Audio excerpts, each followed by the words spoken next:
Hello everyone, welcome you all in Law Vita. This is episode 10 of answer writing series. और आज इस episode में हम लोग सीआरपीसी का थर्ड क्वेश्चन डिस्कस करेंगे विच इज़ रिलेटेड टू कि ट्रायल, इंक्वायरी और इन्वेस्टिगेशन, इन तीनों कॉन्सेप्ट्स में या इन तीनों टर्म्स में क्या डिफरेंस है। ये क्वेश्चन जुडिशरी में DGS 1973 में आया हुआ है and in 2015 in Himachal Pradesh judiciary. Right, so we'll prepare this and let's see its answer. तो इसके डिफ्रेंसिएशन के कॉलम को समझने से पहले वील सी कि इनको सीआरपीसी में किस तरह से डिफाइन किया गया है। So talking about the inquiry, so ये 2G में एक्सप्लेन किया है इन सीआरपीसी, जिसका मतलब है every inquiry other than trial, यानी कि इसमें क्लियर मेंशन है दैट इंक्वायरी के अंदर ट्रायल कवर नहीं होता है, इंक्वायरी एक्सक्लूड्स ट्रायल। और ये कई बार प्रिलिमिनरी में भी क्वेश्चन आता है कि सीआरपीसी का सेक्शन 2G इंक्वायरी में से किससे एक्सक्लूड करता है, सो ट्रायल को एक्सक्लूड करता है। इसी तरह से अगर आप लोग ये लेक्चर देख रहे हैं तो मुझे इस क्वेश्चन का आंसर बताना कि as per section 2D complaint की डेफिनेशन में क्या चीज़ एक्सक्लूड की हुई है कि ये कंप्लेंट में कवर्ड नहीं होगी। Do please let me know in the comment section. Right, so section 2G says that every inquiry other than trial and inquiry is conducted by a magistrate और कोर्ट। तो इससे पता चलता है कि इंक्वायरी की स्टेज जो है वो एक जुडिशियल स्टेज है, जुडिशियल प्रोसीडिंग है। But although somewhere I have seen कि इंक्वायरी को हम judicial as well as non judicial भी कहते हैं, so we have to keep that as well in mind. So proceedings which are held after investigation but before the framing of charge or the commencement of trial is inquiry. So वो सारी proceedings जो कि investigation के बाद start होती हैं पर trial के पहले बिगिन होती है या फिर we can say charge frame होने से पहले बिगिन होती है, they are termed as inquiry. और यही कॉन्सेप्ट हमें सीआरपीसी से पता चलता है। नेक्स्ट टर्म है इन्वेस्टिगेशन, जो कि जी के बाद नेक्स्ट टर्म है H में, 2H में इन्वेस्टिगेशन है। सो इसमें मेंशन है कि इन्वेस्टिगेशन वो सारी प्रोसीडिंग्स हैं which are the part of collection of evidence. वो सारी प्रोसीडिंग्स जो कि एविडेंस कलेक्ट करने के लिए किए जाती हैं सीआरपीसी में, they all are considered investigation proceeding. And investigation conduct की जाती है या तो पुलिस ऑफिसर के द्वारा या फिर किसी अन्य व्यक्ति के द्वारा जिसे मजिस्ट्रेट या कोर्ट ऑथराइज करती है। लेकिन इन्वेस्टिगेशन मजिस्ट्रेट या कोर्ट द्वारा नहीं की जाती है, इसीलिए ये कंप्लीटली नॉन जुडिशियल प्रोसीडिंग है। क्लियर। और थर्ड टर्म है हमारा ट्रायल। तो ट्रायल जो है सीआरपीसी के डेफिनेशन क्लॉज में एक्सप्लेन नहीं किया गया है, पर इन जनरल ट्रायल वो जुडिशियल प्रोसीडिंग है जो कि एक कॉम्पिटेंट कोर्ट या मजिस्ट्रेट कैरी आउट करते हैं, जिससे ये लास्ट स्टेज होता है क्रिमिनल प्रोसीडिंग का, जिसमें कोर्ट डिसाइड करती है आइदर द कन्विक्शन और एक्विटल ऑफ द अक्यूज। ठीक है, तो आंसर की शुरुआत आप सीआरपीसी के प्रोविजंस को बताकर करेंगे। Now we will proceed to the tabular कि इन तीनों में क्या डिफरेंस है। तो सबसे पहला पॉइंट आप एज अ पॉइंटर भी लिख सकते हो कि किसी भी क्रिमिनल केस में investigation is a first stage, inquiry is second and trial is third stage. मतलब जनरल पार्लेंस में तो यही फॉलो किया जाता है। अब नेक्स्ट पॉइंट की बात करें तो इन्वेस्टिगेशन कौन कंडक्ट करता है, तो पुलिस ऑफिसर या फिर कोई और authorise person as authorise by magistrate और कोर्ट। इंक्वायरी कौन कंडक्ट करता है, तो कोर्ट या मजिस्ट्रेट। और ट्रायल कौन कंडक्ट करता है, अगेन कोर्ट या मजिस्ट्रेट। इन्वेस्टिगेशन सेक्शन 2H में डिफाइन है, इंक्वायरी 2G में, और ट्रायल सीआरपीसी में डिफाइन नहीं है।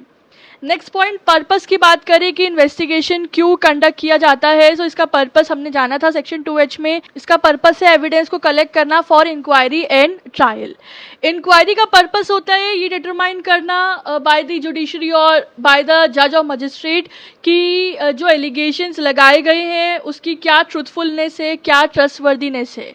एंड ट्रायल का पर्पस होता है टू डिटरमाइन कि जो अक्यूज्ड है वो गिल्टी है या इनोसेंट है, या फिर टू डिटरमाइन दी कन्विक्शन और acquittal of the accused.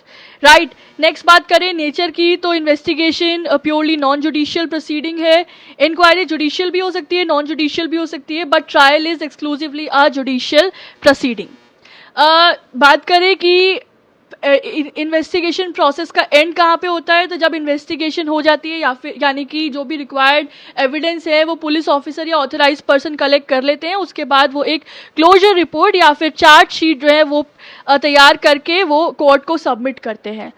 Inquiry की स्टेज एंड होती है कि क्या क्या चार्जेस लगाती है कोर्ट अक्यूज के ऊपर, ठीक है, and the end of trial is with the conviction और अक्विटल, की फाइनल डिटर्मिनेशन किया जाता है कि अक्यूज अक्विट हुआ या फिर वो कन्विक्ट हुआ। The last point of difference here is कि इन्वेस्टिगेशन में एविडेंस ओथ पे नहीं लिए जाते हैं, लेकिन बाकी दोनों ही स्टेजेस में यानी कि इंक्वायरी में भी और ट्रायल में भी जो है ओथ पर लिए जा, देखो इंक्वायरी में ओथ पे लिए जा सकते हैं, में है, लेकिन ट्रायल प्रोसीडिंग में इज टेकन यानी कि कंपल्सरी एविडेंस ओथ पे ही लिए जाते हैं। तो यहाँ पे we get to know the difference of how oath is taken, या फिर एविडेंस ओथ पे लिए जाते हैं या फिर नहीं लिए जाते हैं, ठीक है। The differentiation is crystal clear. I think मुझे इतने पॉइंट सफिशिएंट लगे। अगर आप लोगों को और कोई रेलेवेंट पॉइंट लगता है तो आप लोग ऐड ऑन कर सकते हो और कमेंट सेक्शन में भी लिख कर बताना, ताकि और लोगों की इस पर हेल्प हो जाए, ठीक है। अब इसके बाद भी कुछ इंपॉर्टेंट पॉइंट्स है जो कि वी कैन से कि इन तीनों कॉन्सेप्ट का आपस में क्या रिलेशन है उसको कहीं ना कहीं सिग्निफाई करते हैं। So we'll see them, there are 3 points. देखो कोई भी केस है जो कि पुलिस रिपोर्ट से इंस्टीट्यूट होता है, तो आइडियल फॉर्मेट क्या होता है? सबसे पहले उसमें इन्वेस्टिगेशन होगी, उसके बाद उसमें इंक्वायरी होगी, एंड आफ्टर इंक्वायरी उसमें ट्रायल होगा। ये एक जेनरल और ये एक आइडियल फॉर्मेट है। हाउएवर कुछ ऐसी सर्कमस्टांसेस होती है या कई बार केस में कुछ ऐसी सिचुएशन होती है जहाँ पे इन्वेस्टिगेशन इन्वॉल्व ही नहीं होगी, सिर्फ इंक्वायरी होगी, सिर्फ ट्रायल होगा। पर वो कहाँ पर होगा? वो होगा कंप्लेंट के केस में, क्योंकि अगर एफआईआर फाइल की जाएगी, रजिस्टर की जाएगी, तो शुरुआत पुलिस से होगी, तो शुरुआत इन्वेस्टिगेशन से होगी। लेकिन अगर जो है कोई फॉर से नॉन कॉग्निजेबल ऑफेंस का मैटर है या फिर और कोई रिलेटेड मैटर है, तो उसमें अगर कंप्लेंट सबमिट की जाती है टू द मजिस्ट्रेट, तो वहाँ पर हो सकता है कि इन्वेस्टिगेशन की जरूरत ही ना पड़े। There will be only the 2 proceeding of inquiry and trial. तो ये एक सर्कमस्टांस हो गया where investigation is not included, there is only inquiry and trial. अब उसके बाद कुछ ऐसे इंस्टांस हो सकते हैं जहां पे ना ही इन्वेस्टिगेशन हो रही है, ना ही ट्रायल हो रहा है, सिर्फ और सिर्फ इंक्वायरी के बेसिस पे केस डिसाइड किया गया है। तो वो कौन से इंस्टांस होंगे? जहां पे मजिस्ट्रेट कंप्लेंट का कॉग्निजेंस सेक्शन 200 ऑफ सीआरपीसी के तहत लेते हैं और 203 में उसे डिसमिस कर देते हैं। तो वहां पे ना इन्वेस्टिगेशन हुआ, ना ही ट्रायल प्रोसेस हुआ, राइट। और तीसरा ऐसा एक डिफरेंट सिचुएशन है कि जहाँ पे इन्वेस्टिगेशन हो रही है, इंक्वायरी हो रही है, पर ट्रायल नहीं हो रहा है।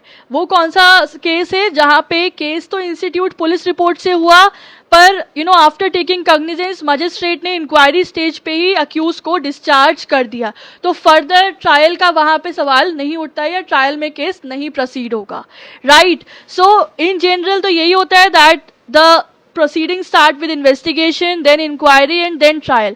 बट ये कुछ अलग इंस्टांसेस थे जहाँ पे ज़रूरी नहीं है कि ये सेम आइडियल सिचुएशन फॉलो हो, but there might be a skipping of certain particular stage of proceedings, right. तो ये हो गया हमारा answer related to the difference between trial, inquiry and investigation. इसको अच्छे से तैयार कर लीजिएगा, राइट। और कहीं से आप लोगों को इसमें एडिशनल इन्फॉर्मेशन मिले तो उसे भी जरूर पढ़िएगा। नॉलेज जितनी बढ़े उतना अच्छा है, ठीक है। We can not keep our knowledge stagnant. हम उसको ठहरा हुआ पानी नहीं रख सकते हैं। We have to add on something and keep flowing with the enhanced knowledge, right। So with this note I sum up the lecture।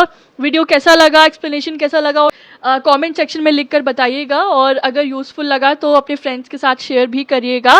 So this was it. I will be back soon with another episode of answer writing. Till then everyone keep studying, have a good day, bye bye.